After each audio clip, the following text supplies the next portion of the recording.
মাহির পরিণতি করুণ হলেও মৃত্যুর সঙ্গে পাঞ্জা কষে জীবনযুদ্ধে জয়ী হলেন সচিন। রবিবার সন্ধ্যায় গুরগাঁওয়ের পালমবিহারে 20 ফুট গভীর গর্তে পড়ে যায় 3 বছরের শিশু সচিন। খবর পেয়ে ঘটনাস্থলে পৌঁছন চিকিৎসকরা।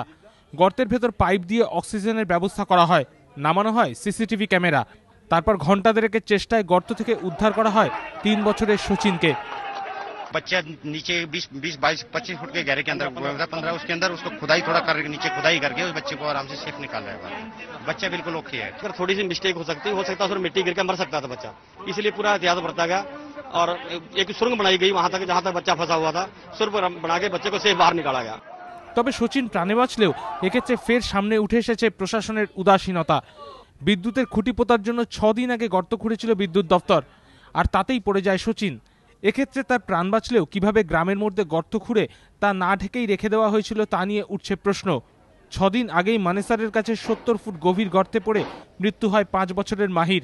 2009-এ প্রতিটি রাজ্যের মুখ্য সচিবকে সুপ্রিম কোর্ট নির্দেশ দিয়েছিল সমস্ত খোলামুখ পরিত্যক্ত কুয়ো অবিলম্বে বন্ধ করার, কিন্তু তা যে হয়নি তার জ্বলন্ত প্রমাণ মাহি।